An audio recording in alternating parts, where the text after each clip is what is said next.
Allah Subhanahu Wa Taala telah bagi kita nikmat yang begitu besar dalam kehidupan kita di dunia ni. Allah Subhanahu Wa Taala jadikan kita sebagai manusia. Dalam banyak-banyak ciptaan Allah Subhanahu Wa Taala, yang di langit, di bumi dan semua yang ada di antara langit dan bumi, yang di atas langit, di bawah bumi, semua ciptaan-ciptaan Allah Subhanahu Wa Taala ni, yang paling mulia adalah Allah Subhanahu Wa Taala ciptakan manusia. Manusia ni Allah Subhanahu Wa Taala jadikan sebaik-baik ciptaan. Dan sebagai manusia ni Allah Subhanahu Wa Taala jadikan dengan ada maksud dan tujuan, bukan dengan sia-sia. Sebagaimana setiap makhluk yang Allah Taala ciptakan ada maksud tertentu yang Allah Taala ciptakan untuk dia. Ada tujuan dia. Bukan saja-saja diciptakan tanpa ada maksud. Ya. Tidak ada satu pun makhluk yang Allah Taala ciptakan atas tujuan yang sia-sia. Begitu juga penciptaan diri kita ni. Adakah Allah Taala ciptakan diri kita ni untuk satu maksud yang sia-sia? Adakah kita rasa kita ni diciptakan hanya untuk sia-sia, tujuan yang sia-sia? Apa tujuan yang sia-sia? Iaitu tujuan yang tidak memberi faedah, yang tidak mendatangkan faedah. Perkara yang sia-sia adalah orang yang memberi pun tak dapat faedah, orang yang menerima pun tak dapat faedah. Itu perkara yang sia-sia. Betul tak? Allah Subhanahu Wa Taala tidak ciptakan langit untuk tujuan yang sia-sia. Begitu juga Allah Subhanahu Wa Taala tidak ciptakan bumi ini untuk tujuan yang sia-sia. Allah Ta'ala tidak ciptakan malaikat untuk tujuan yang sia-sia. Ada maksud dan ada tanggungjawab yang tertentu yang Allah Ta'ala nak bagi pada setiap makhluk ciptaan.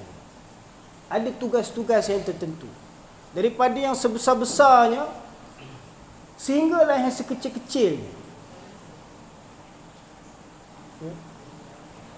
Sebagaimana Allah Ta'ala ciptakan langit, bumi, arash, kursi, bulan, bintang, matahari, ini semuanya Allah Ta'ala ciptakan ada maksud, ada tujuan, ada tugas, tanggungjawab yang mereka perlu laksanakan, bukan untuk sia-sia. Faham tak? Kalau langit, bumi, bulan, bintang, matahari, yang di langit, di bumi ni semua Allah Ta'ala ciptakan bukan dengan tujuan sia-sia, apatah lagi dengan penciptaan diri manusia itu sendiri. Manusia ni Allah Ta'ala ciptakan sebagai sebaik-baik ciptaan. Dan sebagai sebaik-baik ciptaan ni, pernah tak kita bersyukur pada Allah Subhanahu Wa Ta'ala? Pernah tak kita bersyukur? Alhamdulillah ya Allah, kau ciptakan aku ni sebagai manusia. Kalau Allah Ta'ala ciptakan kita sebagai serangga, bayangkan kalau kita ni jadi nyamuk umpama, hinggap je kat batang hidung orang dah kena sepak dah, habis, tamat riwayat. Begitu juga kalau kita ni jadi macam apa, ular ke, masuk rumah orang silap kena tangkap, kepala pun putus. Betul tak? Kalau Allah Ta'ala ciptakan kita ni sebagai haiwan-haiwan liar ke, duduk dalam hutan, apa benda pun kita tak tahu tentang hal dunia ni. Betul tak? Dengan baju tak pakai, seluar pun tak pakai. Betul tak? Jadi haiwan. Tapi Allah Ta'ala ciptakan kita ni, manusia ni, kita nak pakai baju apa pun boleh, kita boleh pilih. Betul tak? Kita nak pakai seluar macam mana pun boleh, kita boleh pilih. Allah beri kita pilihan. Dan Allah bagi kita satu keupayaan, satu ruang untuk kita berusaha, berikhtiar apa saja yang kita mahukan. Daripada nak buat rumah, ya, nak buat bangunan, ya, dan sebagainya lah. Nak atur perniagaan ke, nak majukan segala usaha dia ke, pertanian ke, ya, atau nak bangunkan keluarga ke, perniagaan dan sebagainya. Allah Ta'ala beri kemampuan pada manusia ni untuk berfikir. Berbanding dengan haiwan-haiwan, ada tak pernah kita tengok kedai monyet buat? Monyet buka kedai dalam hutan. Tak pernah kan? Kalau ada tu subhanallah, kan? Ha. Pernah tak orang Arab kat Badui apa, kat tengah padang pasir tu jumpa unta buka kedai buat jualan? Ha? Pasar padang pasir. Kan? Tak ada kan? Sebab haiwan-haiwan ni Allah Ta'ala tidak ciptakan sebagai sebaik-baik ciptaan. Mereka kalau boleh berfikir pun hanya untuk keperluan mereka sendiri je, untuk makan, minum dan cari tempat keselamatan, menyelamatkan diri mereka sendiri. Betul tak? Dan naluri itu ada juga pada kita, nak makan. Tapi Allah beri lebih lagi pada manusia ni untuk menunjukkan bahawa manusia ni adalah ciptaan yang berbeza daripada makhluk-makhluk ciptaan Allah Ta'ala yang lain. Jadi kalau langit, bumi, bulan, bintang semua ni diciptakan ada maksud, ada tujuan, ya, apatah lagi penciptaan diri insan ni, diri manusia ni, Allah Ta'ala ciptakan dan Allah Ta'ala telah tetapkan ada maksud-maksud yang tertentu yang Allah Ta'ala nak bagi. Ya. Seperti mana Allah Ta'ala ciptakan Nabi-Nabi, ada tujuan dia. Walaupun mereka tu manusia, sama macam manusia lainnya, tetapi mereka ni diberi tanggungjawab dan kelebihan. Betul tak? Nabi-Nabi ni tugas dia apa? Siapa tahu tugas Nabi-Nabi? Tahu tak? Buat kepala kereta api? Kan? Ha? Buat kerja dakwah, itulah kerja Nabi-Nabi. Nabi-Nabi ni kalau mereka ada buat kerja duniawi ke apa, itu hanya untuk keperluan saja. Faham? Dia dalam kehidupan kita ni ada satu perkara yang menjadi maksud, satu lagi perkara yang menjadi keperluan. Maksud kehidupan kita ni apa? Maksud yang tujuan kita utama dihantar. Itu yang kita kena tahu. Seperti mana Nabi-Nabi mereka tahu maksud mereka dihantar atas dunia ni adalah untuk mendakwahkan kaum mereka, umat mereka tu supaya beriman kepada Allah Ta'ala, beribadat kepada Allah Subhanahu Wa Ta'ala, melaksanakan segala hukum hakam, undang-undang, peraturan atas dunia ni ikut yang Allah Ta'ala kehendaki.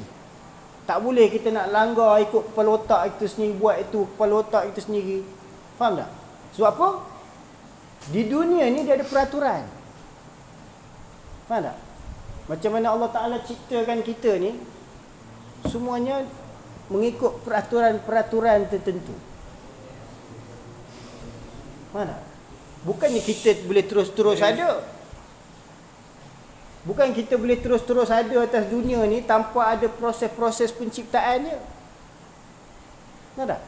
Proses penciptaan kita tu pun dengan peraturan-peraturan yang tertentu. Mana ibu dengan bapa kita kena menikah dulu. Tahu tak? Kalau tak menikah, jadi kita anak luar nikah lah pula. Tahu tak?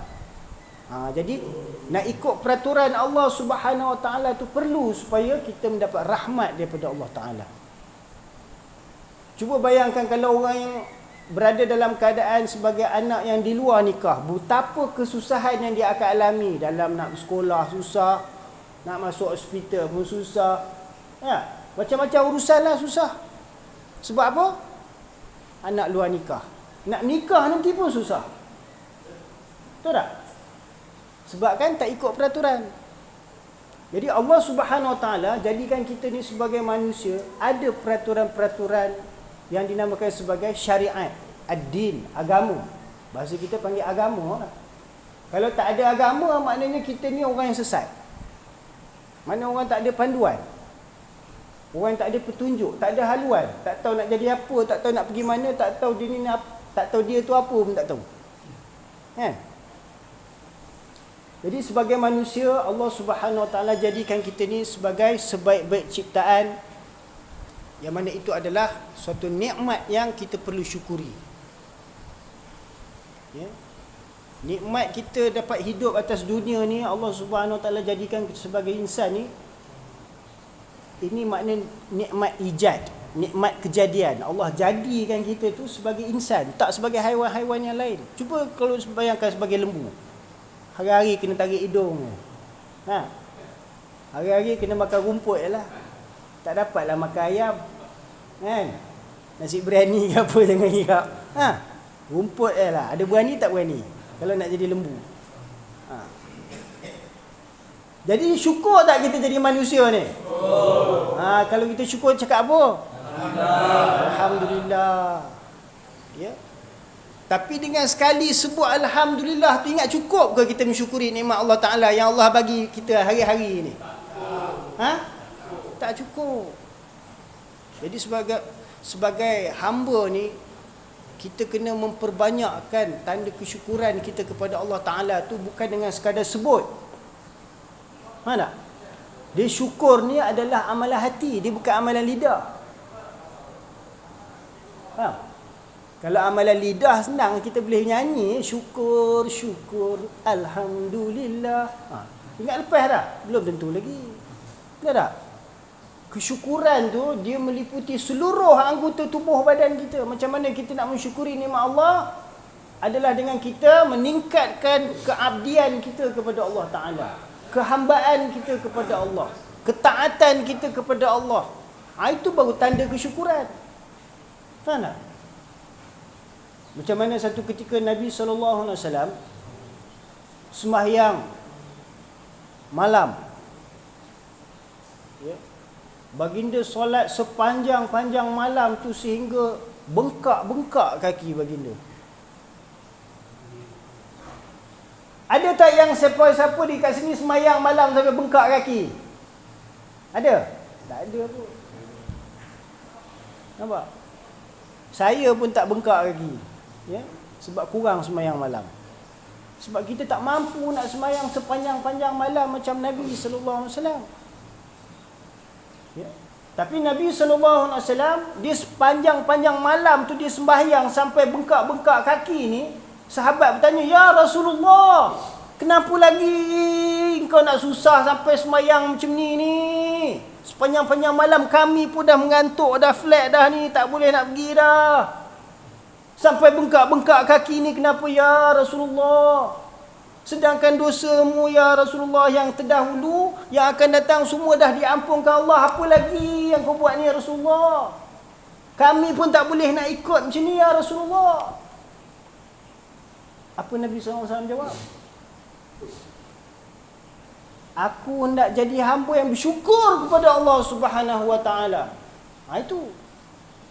Nabi semayang sampai bengkak-bengkak kaki, berjaga sepanjang-panjang malam, ya, bukannya untuk tujuan yang selain daripada mensyukuri nikmat Allah Subhanahu Wa Taala. Hanya untuk mensyukuri nikmat Allah Taala. Allah Taala kurniakan nikmat kesihatan, nikmat tubuh badan, akal fikiran.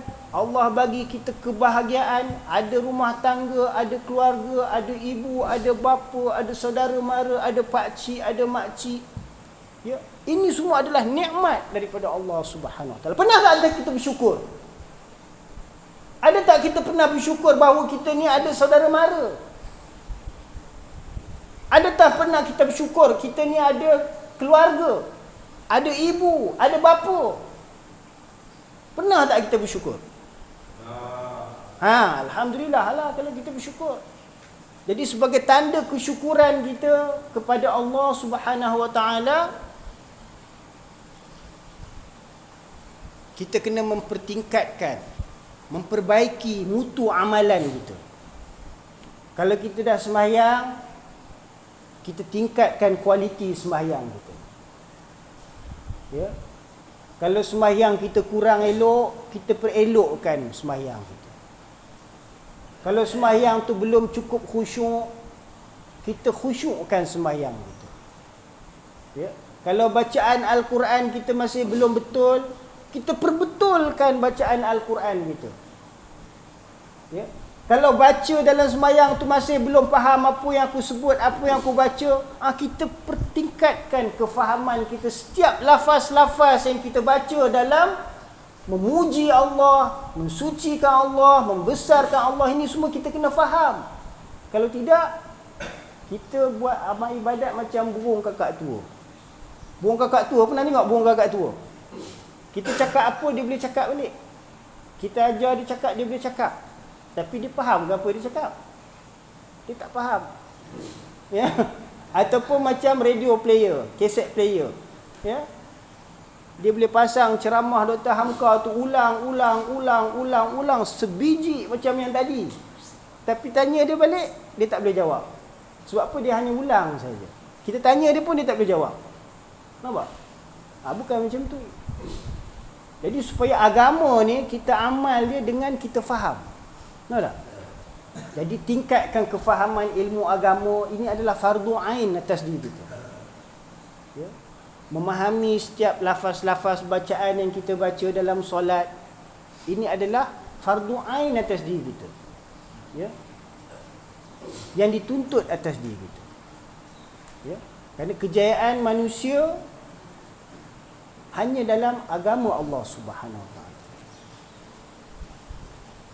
Jadi ada beberapa perkara yang perlu kita usahakan. Ada beberapa perkara yang perlu kita usahakan untuk membawa agama yang sempurna ni dalam kehidupan kita. Ya. Allah Subhanahu Wa Taala utuskan nabi-nabi untuk membawa agama yang sempurna. Supaya apa? Dengan agama yang sempurna ni, Allah nak beri kejayaan yang sempurna kepada kita. Ya, Allah Subhanahu Wa Taala, dia nak berikan kepada kita kejayaan yang sempurna untuk setiap hamba-hamba dia, khasnya umat manusia ni. Iaitu Allah Subhanahu Wa Taala nak berikan apa? Syurga untuk kehidupan yang kekal abadi. Tapi untuk kita masuk ke dalam syurga, untuk dapatkan keselamatan di sisi Allah, selamat daripada azab api neraka ni, Allah Ta'ala jadikan agama ni sebagai syarat. Siapa yang ada agama, maka dia selamat. Siapa yang tak ada agama, dia tak selamat lah. Ya? Sebab apa? Agama ni apa? Dia adalah beriman kepada Allah dan beriman kepada pesuruh Allah.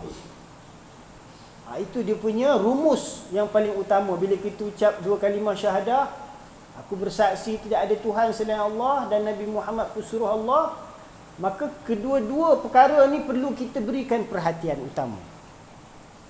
Iaitu ketaatan kita kepada Allah, dan macam mana kita nak mentaati Allah itu adalah dengan cara yang ditunjukkan oleh baginda Rasulullah. Macam mana kita nak berpuasa, macam mana kita nak beribadat, semuanya kita kena berpandukan kepada petunjuk baginda Rasulullah sallallahu alaihi wasallam. Jadi apabila Allah Subhanahu Wa Taala kasih pada seseorang manusia itu, maka Allah Subhanahu Wa Taala akan beri agama dalam diri dia. Dia akan ada kesedaran agama. Agama adalah apa? Iman, percaya kepada Allah Subhanahu Wa Taala dan beramal dengan cara baginda Rasulullah sallallahu alaihi wasallam. Apabila Allah Taala kasih pada seseorang manusia tu, Allah akan bagi dia dua perkara ni, agama ni. Ya, keimanan kepada Allah, yakin dengan Allah, percaya dengan Allah dan mencintai baginda Rasulullah sallallahu alaihi wasallam. Ya. Cinta dengan macam mana? Ada cinta nak mengikuti baginda, mentaati baginda, kalau boleh nak bersama dengan baginda Nabi sallallahu alaihi wasallam. Sebab apa kita kena mencintai Nabi sallallahu alaihi wasallam? Sebabnya kalau selagi mana kita tidak mencintai Nabi sallallahu alaihi wasallam, selagi itu iman kita ni belum diiktiraf. Keimanan kita ni masih belum sempurna. tidak akan sempurna iman seseorang daripada kamu, sehinggalah Nabi Muhammad sallallahu alaihi wasallam lebih dicintai daripada ibu bapa dia sendiri, anak isteri dia sendiri, dan sekalian manusia. Nampak? Jadi kecintaan kepada Nabi Muhammad sallallahu alaihi wasallam ni bukan boleh kita buat main-main. Faham?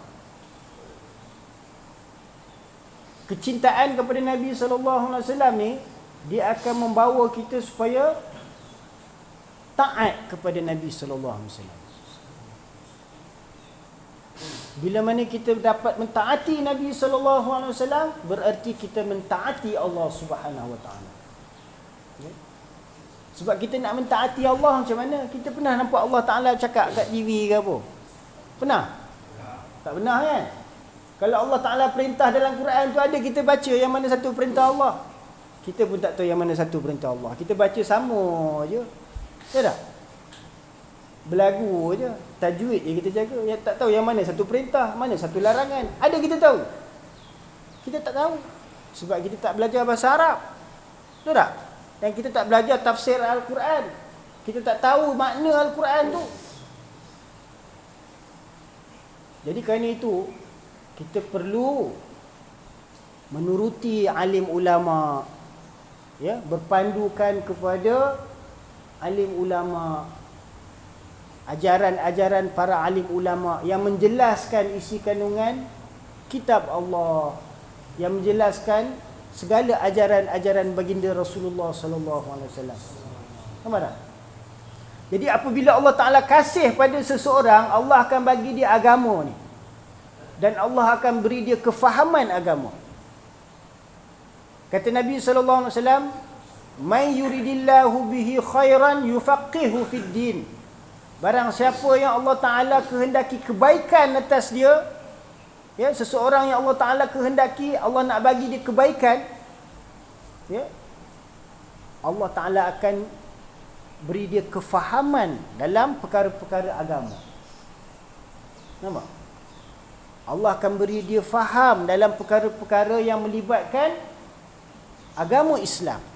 Baik tentang rukun Islam ke, ya, tentang sembahyang ke, tentang puasa ke, tentang zakat ke, tentang haji ke, ya.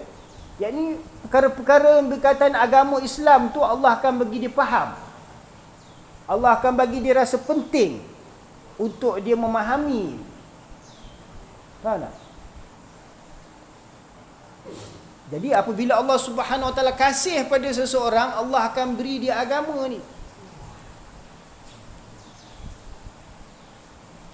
Allah akan bagi dia faham. Ya. Faham bahawa agama ni penting untuk kehidupan kita. Dalam kehidupan kita ni, perkara yang paling penting sekali agama. Makan, minum, nikah, kahwin ni keperluan. Ini bukan maksud kehidupan. Ya. Berkahwin ni bukan maksud hidup. Ya. Makan pun bukan maksud hidup. Tidur pun bukan maksud hidup. Ya.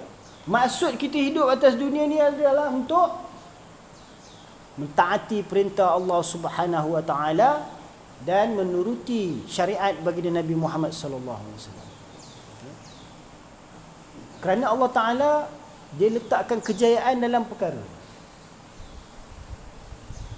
Bila mana kita dengar seruan azan, ya, muazzin diseru Allahu Akbar, Allahu Akbar, Allahu Akbar, Allahu Akbar. 4 kali Allahu Akbar. Sekali tak cukup ke? Kenapa nak kena ulang sampai 4 kali? Supaya kita faham bahawa Allah Ta'ala tu lebih besar daripada segala sesuatu. Apa segala unsur-unsur yang ada dekat alam ni, tanah ke, air, api, angin, Allah lebih besar daripada tanah. Allah lebih besar daripada api. Allah lebih besar daripada air. Allah lebih besar daripada angin. Allah meliputi kekuasaannya atas segala sesuatu. Tuhan seluruh alam, Rabbul Alamin. Kemudian muazzin menyeru penyaksian dia bahawa tidak ada Tuhan yang layak untuk disembah melainkan Allah. Ya. Kerana Allah Subhanahu Wa Taala adalah pencipta. Ya. Allah Subhanahu Wa Taala yang menciptakan kita ni daripada tiada kepada ada. Jadi penyaksian kita kepada keesaan Allah kita buktikan dengan pengabdian kita kepadanya, penyembahan kita kepada Allah Subhanahu Wa Taala. Benar tak? Kemudian muazzin tu diseru apa? Penyaksian kepada Nabi Muhammad Rasulullah sallallahu alaihi wasallam. Boleh?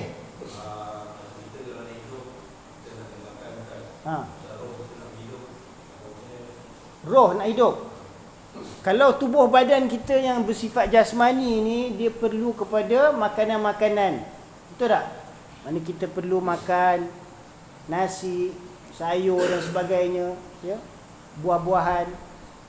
Bagi roh kita, dia juga perlukan makanan. Dan makanan rohani ini adalah amalan ibadat.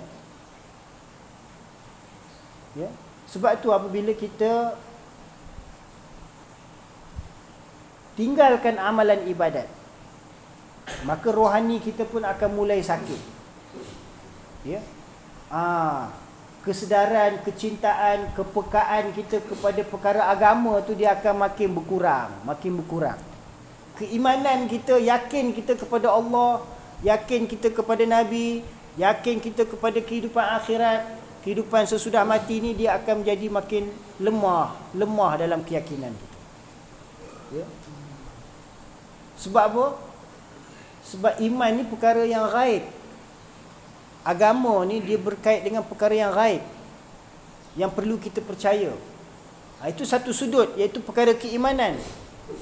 Perkara yang bersifat amalan pula, kita kena mencontohi Nabi Muhammad sallallahu alaihi wasallam.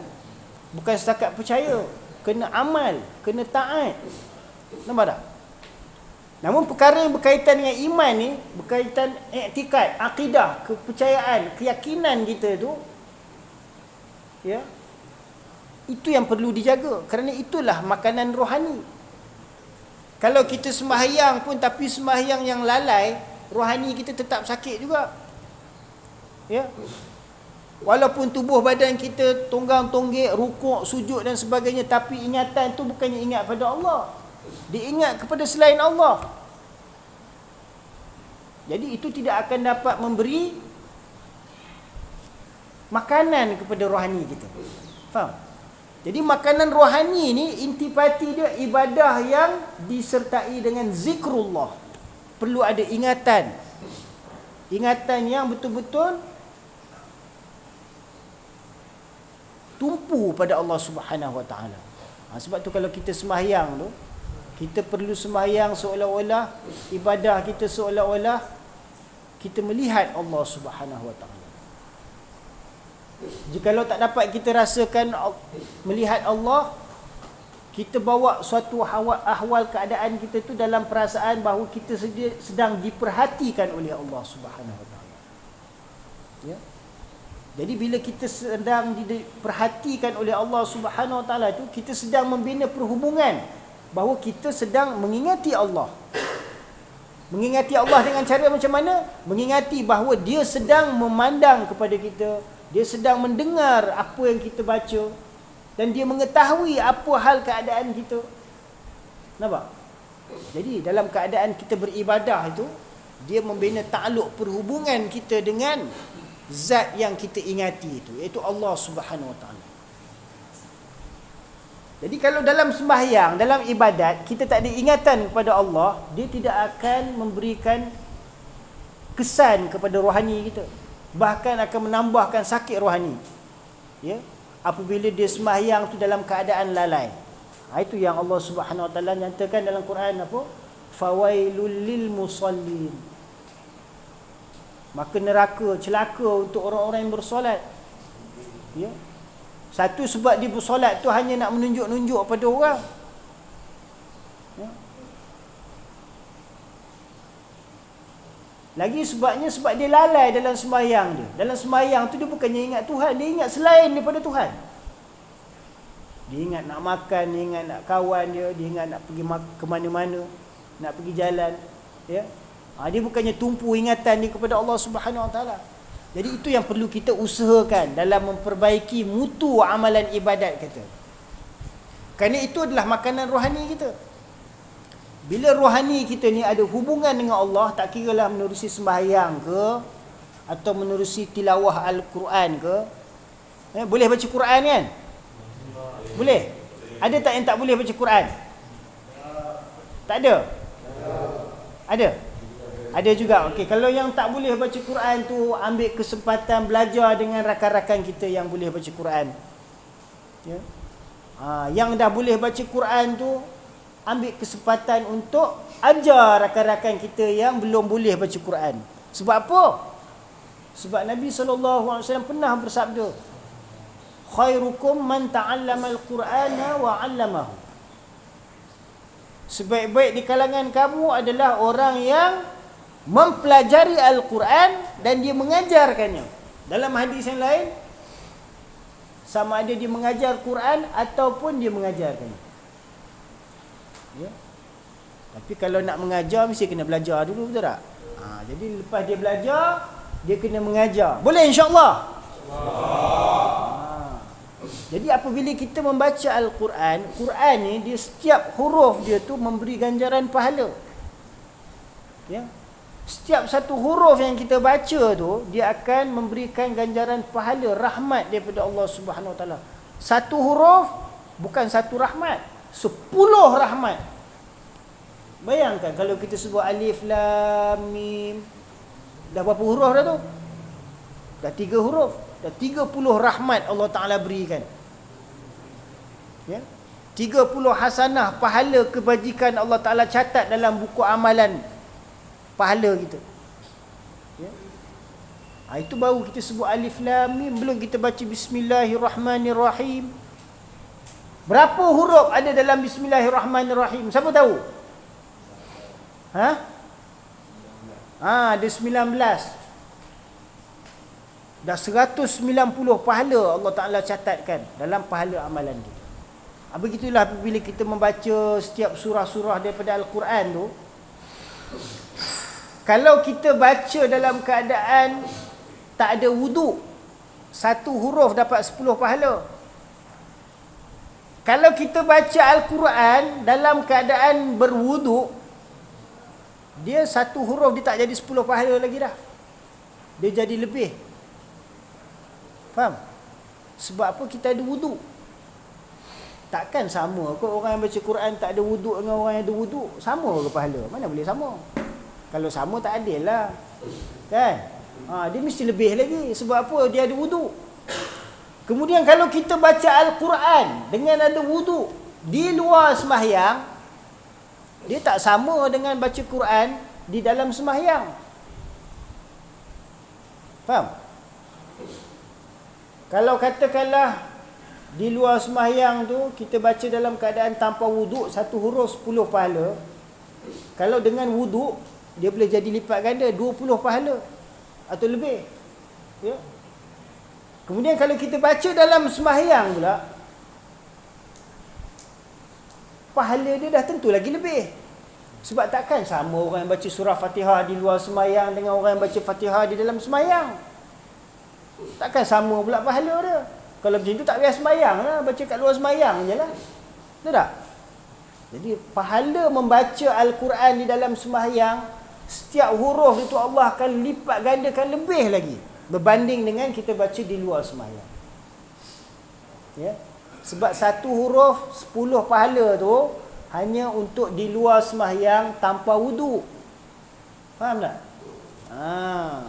Jadi bayangkanlah kalau kita baca Al-Fatihah tu di dalam sembahyang dalam keadaan tak faham.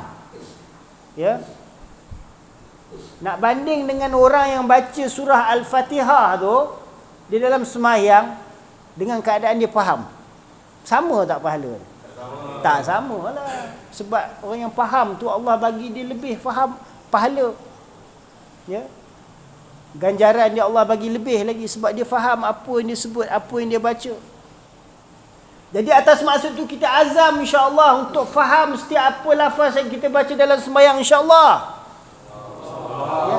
Siapa yang dah faham surah Al-Fatihah? Siapa yang tak faham lagi? Angkat tangan. Semua faham ke tak faham? Yang tak faham lagi angkat tangan. Banyak lagi yang tak faham lagi. Tak payahlah nak malu. Saya pun bukannya faham sangat. Saya pun kena refer juga. Tapi kita kena peringatlah. Ya. Mana kita kena sentiasa mempertingkatkan kita punya kualiti bacaan kita. Bukan setakat baca tajwid je. Nak kena betul. Ya. Apa yang kita baca, apa yang kita sebut, apa yang kita lafaz, itu pun kita kena tahu apa makna dia. Barulah semayang kita dia akan menghasilkan khusyuk. Betul tak? Kalau tidak semayang kita tu dia tak khusyuk. Jadi apabila Allah Ta'ala kasih pada seseorang hamba, Allah akan bagi dia agama. Ya. Allah akan bagi dia keimanan. Allah akan bagi dia kepercayaan kepada Allah dan Rasul. Tapi apabila Allah Subhanahu Wa Taala kasih lebih lagi, Allah akan bagi dia taufik. Taufik tu apa? Allah akan bagi dia rasa daya upaya untuk melaksanakan amalan-amalan agama. Yakni dia nak beramal amalan agama. Dia dapat mentaati perintah-perintah agama. Segala perintah-perintah Allah, sembahyang, puasa, zakat, ya, haji dan sebagainya, sedekah, ya, dapat dilaksanakan. Dapat diamalkan. Nak berbandingkan dengan orang yang ada agama tapi dia tak ada kekuatan untuk beramalnya. Yakni rohani dia lemah. Faham tak? Rohani dia lemah.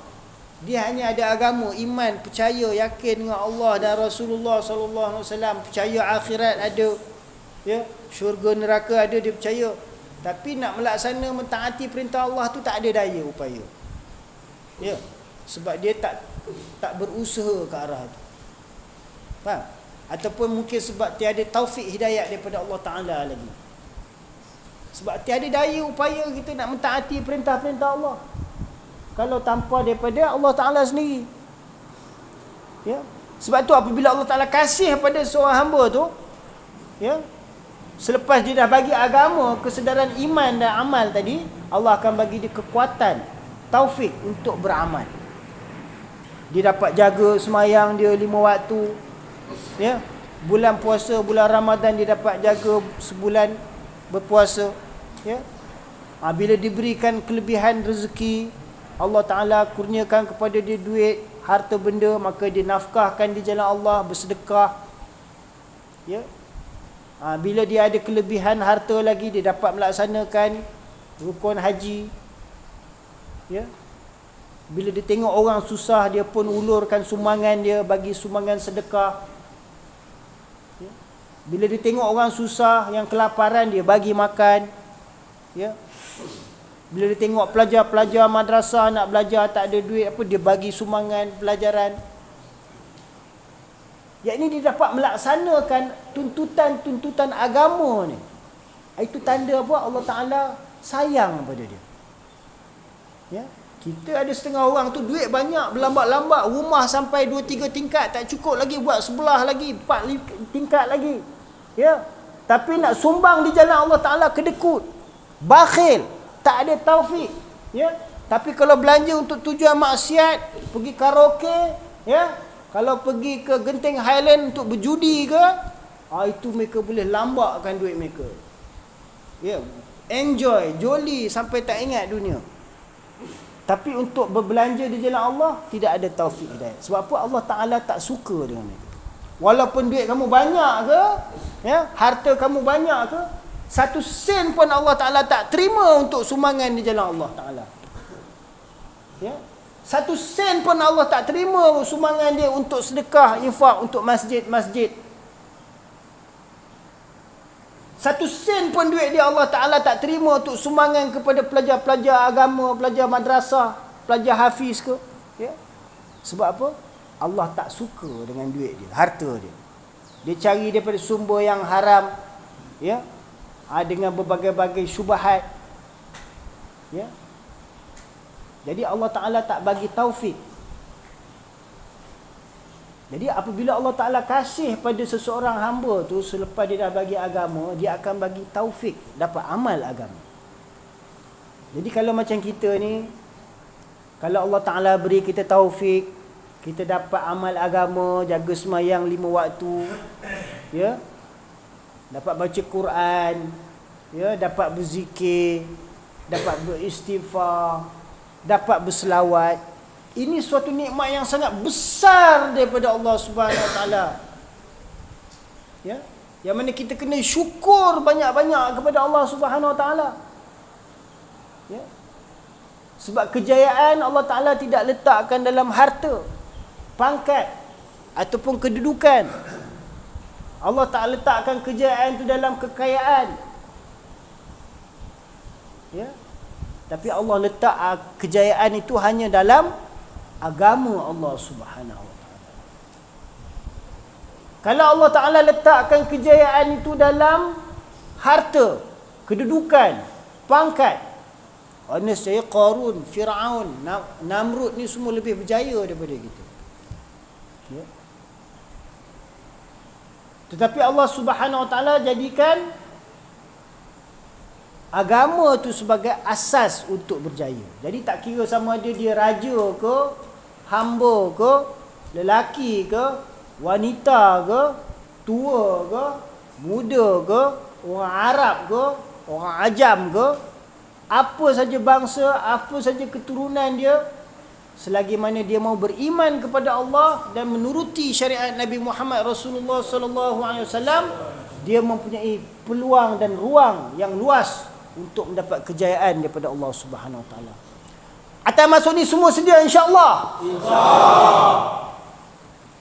Jadi apabila Allah Taala kasih pada seseorang tu, Allah akan bagi dia agama. Apabila Allah kasih lagi, Allah akan bagi dia taufik, kekuatan, daya, upaya untuk amalkan agama dalam diri dia. Nampak tak? Dia akan ada rasa pentingnya aku beriman kepada Allah, jaga sembahyang 5 waktu, ikut ajaran Nabi Muhammad sallallahu alaihi wasallam. Ya, mana dia akan ada rasa kepentingan memelihara amalan agama itu dalam diri. Itu tanda Allah Taala sayang. Itu tanda Allah Taala kasih. Makna dia di dalam rahmat Allah Subhanahu Wa Taala.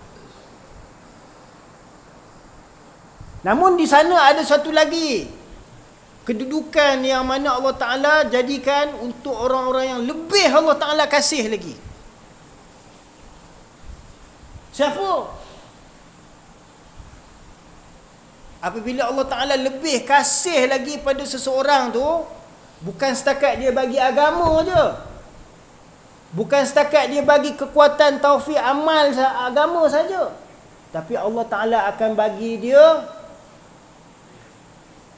kekuatan untuk usaha atas manusia-manusia lain. Faham tak?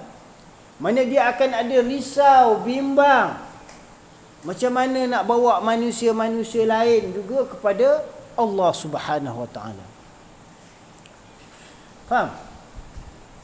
Dia akan fikir macam mana isteri saya, anak-anak saya, ya, adik-beradik saya, kaum keluarga saya, saudara mara saya, jiran-jiran tetangga saya, macam mana mereka juga semua boleh dapat agama Allah Subhanahu Wa Taala, supaya bagaimana mereka juga dapat mentaati perintah-perintah Allah Subhanahu Wa Taala. Dia akan fikir atas perkara ini. Itu tanda Allah Taala lebih kasih lagi. Macam mana Allah Taala jadikan nabi-nabi, ya, rasul-rasul, mereka hanya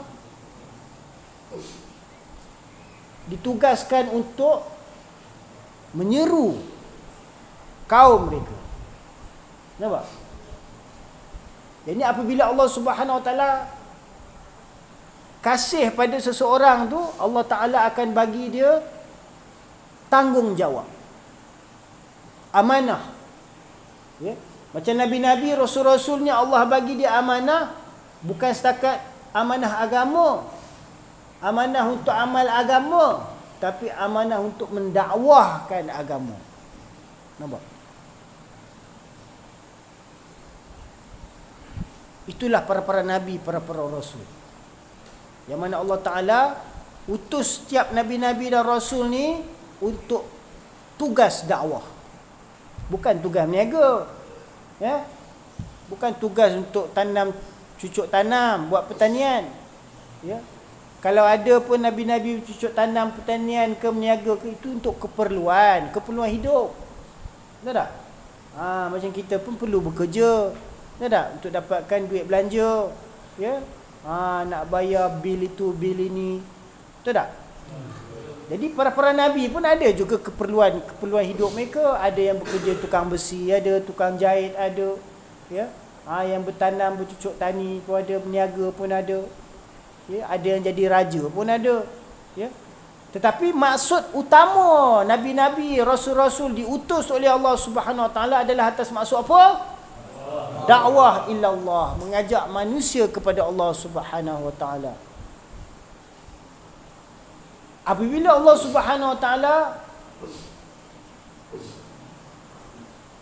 utuskan Nabi Muhammad sallallahu alaihi wasallam sebagai nabi yang terakhir, sebagai utusan yang terakhir, Nabi Muhammad sallallahu alaihi wasallam ditugaskan untuk berdakwah, ya.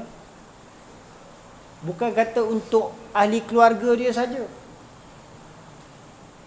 Nabi sallallahu alaihi wasallam ditugaskan untuk kerja dakwah, bukan untuk dakwah orang kafir, orang Arab Quraisy saja. Ya.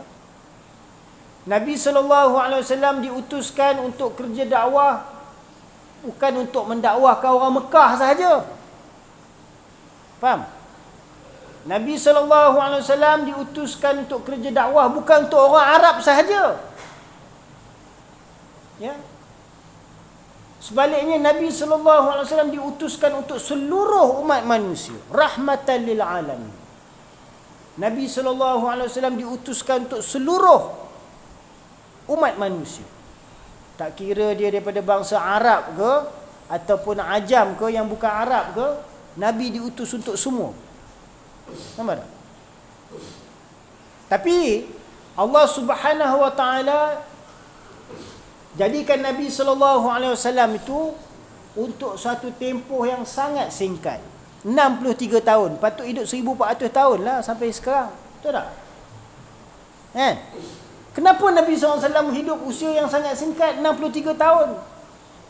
Tun M pun sampai 92 tahun. Kenapa Nabi SAW singkat sangat? Ya. Tentu ada hikmah dia. Sebab apa? Sebab Allah Subhanahu Wa Taala nak beri satu hadiah, tanggungjawab, kerja para nabi kepada seluruh umat Nabi Muhammad sallallahu alaihi wasallam. Sedia tak? Sedia. Insya-Allah. Jadi kita dihantar atas dunia ni atas maksud dakwah, insya-Allah. Insya-Allah. Kita dakwah kawan-kawan kita boleh? Boleh. Kita dakwahkan saudara-saudara kita boleh? Boleh. Kita dakwah kepada diri kita sendiri boleh? Boleh. Insya-Allah. Ya. Itu maksud kita dihantar atas dunia ni, bukan setakat untuk ibadah kepada Allah, tetapi untuk maksud dakwah agama Allah Ta'ala ni, supaya dapat membentuk umat Nabi Muhammad sallallahu alaihi wasallam. Ya. Nabi SAW dia akan masuk syurga bukan seorang-seorang, tapi Nabi SAW dia nak masuk syurga dengan umat dia. Ya. Nabi nak masuk syurga dengan umat dia. Siapa yang akan membentuk umat dia? Umat dia lah. Kitalah sebagai umat dia yang akan membentuk umat Nabi Muhammad sallallahu alaihi wasallam, iaitu dengan kita mengajak manusia-manusia lain kepada beriman kepada Allah, mentaati perintah-perintah Allah Subhanahu Wa Taala. Atau maksudnya kita azam insya-Allah untuk serahkan diri kita untuk agama Allah Subhanahu Wa Taala. Nanti kita keluar penjara, kita azam untuk jaga amal ibadah kita, insya-Allah. Kita azam untuk jadi orang yang paling taat kepada Allah Taala. Kita azam untuk ikut semua sunnah Nabi sallallahu alaihi wasallam. Kita azam untuk jaga sembahyang 5 waktu, boleh insya-Allah. Kita azam untuk baca Quran hari-hari, boleh insya-Allah. Kita azam untuk minta ampun pada Allah Taala setiap hari, boleh insya-Allah. Kita azam untuk berselawat ke atas Nabi sallallahu alaihi wasallam setiap hari, insya-Allah. InsyaAllah, semoga Allah Subhanahu Wa Taala jadikan kita ni sebagai asbab-asbab hidayat untuk manusia lain. Walaupun kita ni, walaupun kira lepasan daripada institut penjara ke, tu tak ada masalah. Tahu tak? Tu tak ada masalah. Sebab memang dunia ni penjara untuk orang beriman. Saya pun ibarat duduk dalam penjara juga. Tahu tak? Cuma tak ada di bawah kawalan macam tuan-tuan lah, kan? Tapi insya-Allah, apabila kita dah keluar daripada sini nanti, jangan kita sia-siakan hidup kita lagi. Boleh insya-Allah? Sebab kita bukan diciptakan atas tujuan yang sia-sia, tuan-tuan. Semua daripada kita ni semua lebih baik, lebih mulia, lebih cantik daripada haiwan. Kalau tak percaya, cuba letak beruk sebelah, tengok, letak sebelah cermin. Muka kita dengan beruk, mana lagi lawa? Kita pun boleh claim, muka aku lagi lawa daripada beruk lah. Sebab kita ni sebaik-baik ciptaan. Jangan sia-siakan kehidupan kita. Usia kita mungkin kita dah sia-siakan. 20 tahun, 30 tahun buang masa buat maksiat, langgar perintah Allah, tinggalkan perintah Allah. Segala larangan-larangan Allah semua kita langgar. Jadi kita azam untuk taubat, insya-Allah. Jadi insya-Allah semoga Allah Subhanahu Wa Taala jadikan kita ni sebagai hamba-hamba yang beriman, kekalkan kita dalam iman. Semoga Allah Taala beri kita taufik untuk kita beramal dengan amalan-amalan kebaikan, ubah kehidupan kita. Mana kita tetapkan maksud kehidupan kita, bahawa kita ni adalah hamba Allah, perlu mentaati perintah-perintah Allah, di samping kita menunaikan segala tanggungjawab kita sebagai hamba atas dunia ni. Kalau kita seorang suami, kita kena faham bahawa kita ada keluarga, kita ada isteri. Kalau kita seorang anak, kita perlu faham bahawa kita masih ada keluarga, ada ibu bapa, ada saudara mara.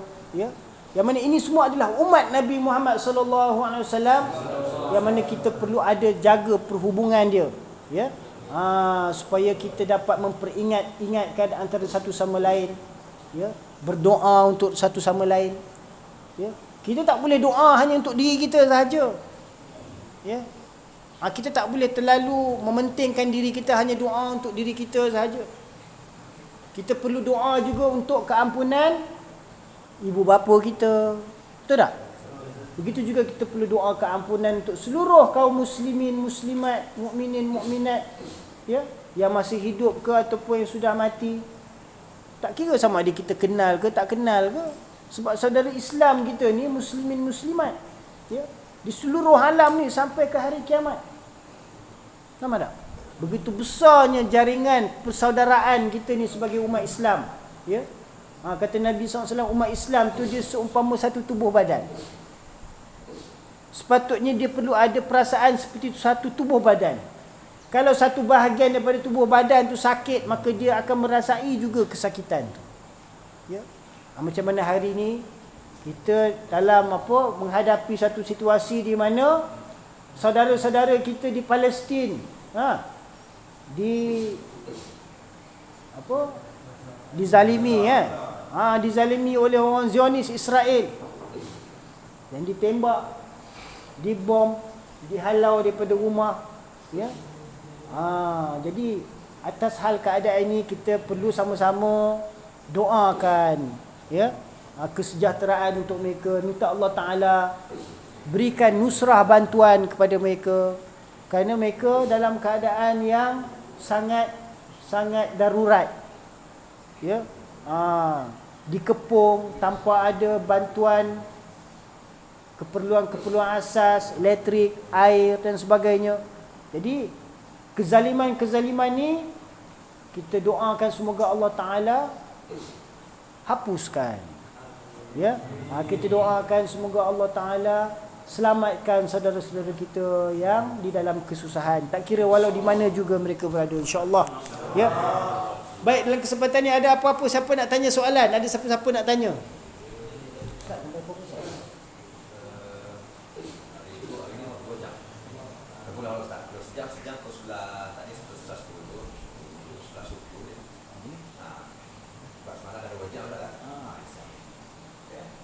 Ada siapa-siapa nak tanya soalan ke?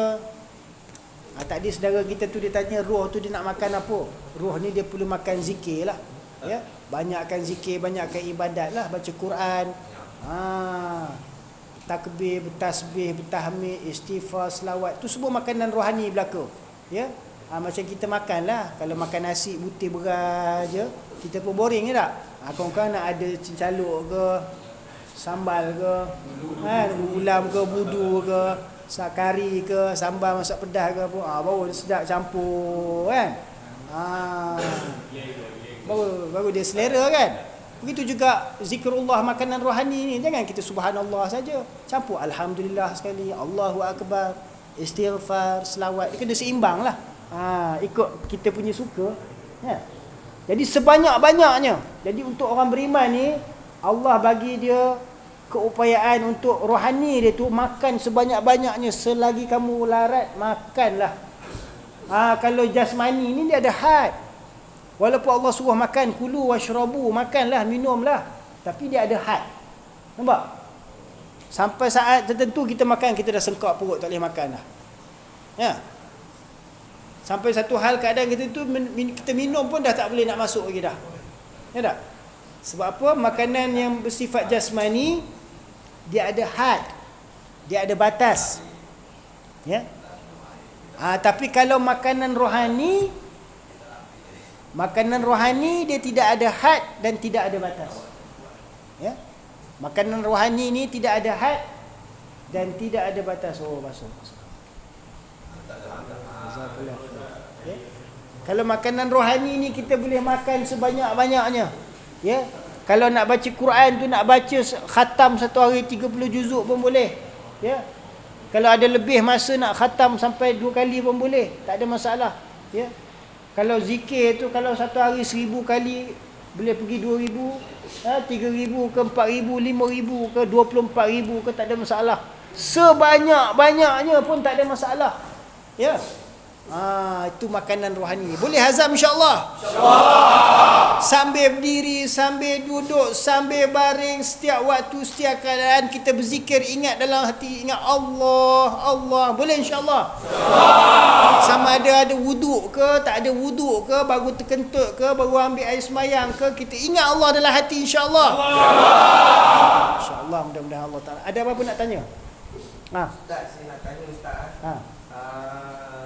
Contoh, yang orang ni dia ilmu agama dia lagi pandai daripada kita, tapi dia, orang cakap kalau kita tanya dia kan, dia cepat hukum kita kan, kau ni kan masuk neraka lah, contoh lah dia cakap macam tu. Boleh Ustaz? Apa hukum ni Ustaz? Hukum ni hak Allah Ta'ala. Ya. Kita ni sebagai hamba ni, bukan tugas kita nak menjatuhkan hukum. Ya. Dia kalau yang menjatuhkan hukum ni, dia ada orang yang pegang autoriti yang nak menjatuhkan hukum. Ya. Mufti boleh tetapkan hukum. Macam kita ni, kita tak boleh nak tetapkan hukum atas seseorang. Ya tak? Yang akan menghukumkan kita pun Allah Subhanahu Wa Taala. Jadi apabila kita minta nasihat ke, ataupun kita dalam keadaan lemah ke, sepatutnya agama ni dia ad-din, kata Nabi SAW, ad-din an-nasihah. Agama tu sebenarnya memberi nasihat, bukannya memberi hukum. Faham tak? Jadi manusia ni dia memerlukan nasihat. Dia sebenarnya bukan perlukan hukum. Kamu nak kena jatuh hukum sekarang ke apa?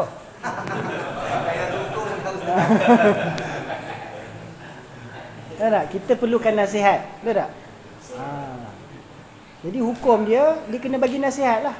Kalau dia tak mau terima nasihat, maknanya agama tu belum sempurna dalam kehidupan kita. Faham tak? Sebab agama ni dia perlu sedia untuk menerima nasihat dan perlu sedia untuk memberi nasihat. Ya? Kalau kita masih rasa kita ni lemah, perlukan bimbingan, kita perlukan nasihat. Kita sebab apa? Dengan nasihat tu dia akan memberi dorongan pada hati kita. Hati kita ni dia lemah. Ya? Dia perlukan ada sesuatu yang mendorong kita, bagi kita pujuk hati kita tu supaya kita ni ada dorongan untuk buat amal-amal ketaatan, kebaikan. Itulah nasihat. Nasihat tu dia sepatutnya memberikan semangat, dorongan bagi kita tidak ada putus asa, ya. Jadi kalau seseorang tu dia perlukan nasihat, kita tengok dia perlukan nasihat, ya, kita beri nasihat. Beri bimbingan, beri panduan. Jangan kita jatuhkan hukum dia, kau salah ke apa ke ini. Sebab apa? Itu dia akan melemahkan semangat kita. Betul tak? Ada apa-apa lagi nak tanya? Boleh, insya-Allah. Lagi ada 6 minit lagi. Angkat tangan, siapa nak tanya? Tanya, ha.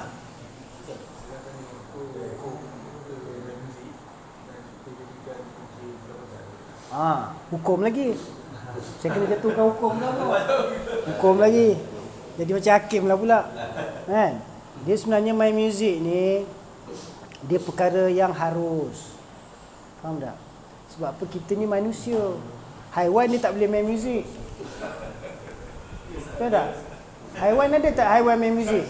Tak ada kan? Ada pernah tengok haiwan buat band? Tak pernah main orkestra ke? Tak pernah kan? Kita ni manusia. Allah Ta'ala bagi macam-macam jenis ilmu pengetahuan kepada manusia ni. Dia muzik ni bukan boleh main saja-saja kalau tak ada ilmu. Kalau tak ada ilmu muzik, dia ketuk bunyi macam sumbang. Ya tak? Kalau nyanyi pun jadi sumbang, pitching lari. Betul tak? Jadi nak main muzik pun kena ada ilmunya. Betul tak? Jadi setiap ilmu yang Allah Ta'ala ciptakan tu ada hakikat dia. Tak boleh kita nafikan. Nak kata ilmu muzik ni salah ke? Tak ada. Benda ni daripada zaman dulu lagi dah ada dah. Kalau kita baca Quran, ya, tak berlagu, macam baca berita, ingat boleh ke? Boleh ke baca Al-Quran? A'udzubillahi minasyaitonirrajim. Bismillahirrahmanirrahim. Alhamdulillahirabbil alamin, rahmanirrahim. Itu bukan cara baca Quran. Baca Quran ni dia kena berlagu. Betul tak? Dia berlagu tu, kalau dalam ilmu qiraat, lagu tu dia ada macam-macam jenis lagu. Dia ada bayati, ada hijaz. Faham? Nama-nama jenis lagu dia. Faham? Kan? Jadi bila kita baca Al-Quran tu dengan berlagu, barulah kita ni menuruti sunnah Nabi SAW, cara Al-Quran tu dibaca, diturunkan. Faham? Begitu juga azan. Kita dengar azan tak?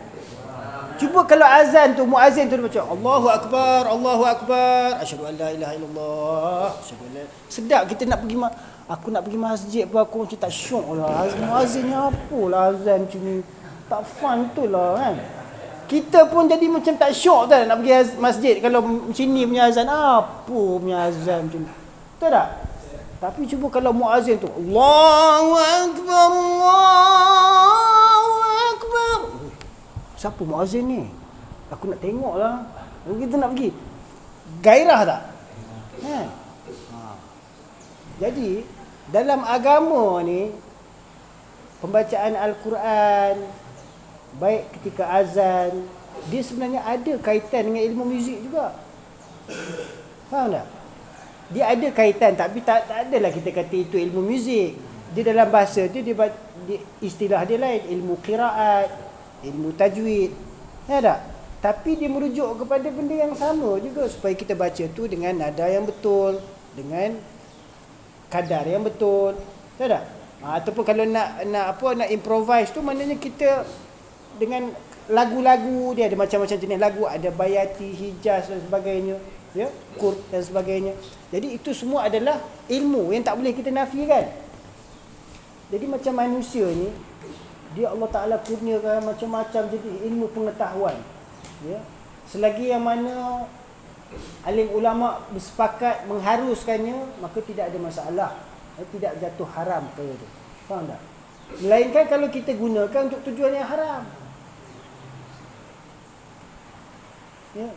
Kalau macam main muzik ni kata haram, habislah semua pemuzik ni semua masuk neraka semua. Kan? Termasuklah dengan dengan pengarah-pengarah muzik semua yang main orkestra tu semua, pancaragam yang main dengan ATM tu semua, dengan polis-polis tu semua kena masuk neraka semua. Ada. Faham tak? Ya. Kita gunakan muzik tu untuk apa? Untuk hiburan kita. Tapi hiburan bukanlah ibadat. Kita kena faham. Waktu ibadat tak bolehlah kita nak bawa pula alat muzik ni. Macam gereja pula dengan piano-piano drum pun nak masuk. Betul tak? Kita kena jaga itu kesucian. Sebab kita kena faham benda yang untuk ibadat ni dia lain. Untuk hiburan ni benda lain. Betul tak? Untuk hiburan ni mana kita dapat, kalau kita 24 jam ibadat itu lain cerita. Betul tak? Tapi kita bukannya yang boleh hidup 24 jam ibadat. Boleh? Satu hari 5 waktu pun tonggang langgang nak jaga. Betul tak? Banyak masa dengan sahabat lah, dengan member, nak hiburan, nak tengok wayang, nak tengok TV, nak tengok handphone, nak tengok majalah lah macam-macam, nak main bola, yang nak panci ikan satu kerja lagi. Kan? Nak duduk tepi sungai. Nampak? Sebab kita manusia. Faham? Kita bukan malaikat yang setiap hari sentiasa dalam tasbih, takbir, tahmid. Kita bukan malaikat. Kita apa? Manusia. Kalau kita mampu bagi 24 jam ibadat, itu memang kita ni manusia bersifat malaikat lah. Tahu tak? 24 jam. Tahu tak? Nabi SAW pun ada bahagian dia tu dibagi dengan keluarga dia, dengan isteri dia, dengan anak dia, dengan sahabat dia. Ada time dengan musuh dia pun ada. Betul tak? Bukan setiap masa dengan Allah Ta'ala je ada. Ya? Tapi Nabi SAW tunjukkan contoh teladan tu, mana walaupun kita dalam pergaulan sesama manusia tu, kita jangan putus hubungan dengan Allah Ta'ala. Walaupun zahir tubuh badan kita tu bekerja, berhubungan dengan makhluk, berhubungan dengan manusia, tetapi hati kita di dalam sentiasa ingat kepada Allah Subhanahu Wa Ta'ala. Jadi walaupun kita main muzik ke, main gitar ke, main drum ke, itu pekerjaan tangan kita, tubuh badan kita. Tapi hati kita perlu ingat kepada siapa? Allah. InsyaAllah tak ada masalah lah. Tambah pula kalau kita guna main muzik tu untuk apa? Untuk tujuan cari rezeki. Ya. Untuk tujuan cari rezeki, nak bagi makan anak isteri. Sebab apa? Sebab saya kerja lain tak boleh dah ustaz. Saya nak type pun saya tak pandai. Saya hanya boleh pegang gitar je, atau saya boleh ketuk drum je. Itu je saya boleh pandai. Ataupun saya pandai nyanyi je. Mengaji tak pandai. Kan? Tak apa. Selagi mana kita tak gunakan hasil pendapatan kita tu untuk perkara-perkara yang haram, yang maksiat. Ataupun bukan kita menyanyi tu kita paksa orang bagi duit kat kita ke apa. Ya? Jadi kita menghiburkan dengan niat untuk menghiburkan. Ya tak? Jadi macam mana penerimaan tu di sisi Allah Subhanahu Wa Taala, kita serah pada Allah Taala. Jadi walaupun kerja kita tu nampaknya mungkin hina pada pandangan manusia, ya, tapi niat kita tu yang kena jaga. Sebab setiap amal tu dia bergantung atas niat kita. Ya. Setiap amal kita tu bergantung atas niat kita. Kalau niat kita tu walaupun kerja main muzik ke, tapi niat dia apa? Nak cari rezeki, nak sara kehidupan keluarga, anak, isteri, ya. Anak perlukan susu, pampers, isteri perlukan makan, duit belanja dan sebagainya, rumah nak bayar sewa, bil api, bil air nak kena bayar, ya. Duit bulan nak bayar motor, kereta sebagainya, perabot lagi. Ya tak? Tak kena cari duit, takkan nak merompak pula lagi. Kan masuk lagi Sungai Buloh, berpeluh pula lagi, kan? Kena kerja juga, betul tak? Tak kira lah orang nak pandang hina ke, jangan buat kerja hina sudahlah. Betul tak? InsyaAllah, tapi selagi mana kerja tu halal, ya. Kalau kita dapat buat kerja yang lebih apa yang bermanfaat, yang lebih halal menurut tuntutan syariat. Itu kalau kita ada pilihan tu, kita pergilah. Ya, contohnya berniaga ke, ya. Berniagalah sebaik-baiknya. Ya, kalau kita tak mampu berniaga, kita boleh bekerja dengan orang, kita bekerja. Ya. Kalau tak mampu juga, buatlah apa saja kerja yang kita mampu, asalkan kita dapat mencari pendapatan yang halal. Ya. Sebaik-baik orang Islam tu adalah diri dia dan harta dia tu memberi manfaat kepada orang lain. Ya. Kalau dengan diri dia dan harta dia tak dapat bagi manfaat pada orang lain, janganlah diri dia dan harta itu menyusahkan orang lain. Boleh insya-Allah? Jadi semoga apa yang baik daripada Allah Taala, apa yang tidak baik itu daripada kelemahan diri saya sendiri, ya.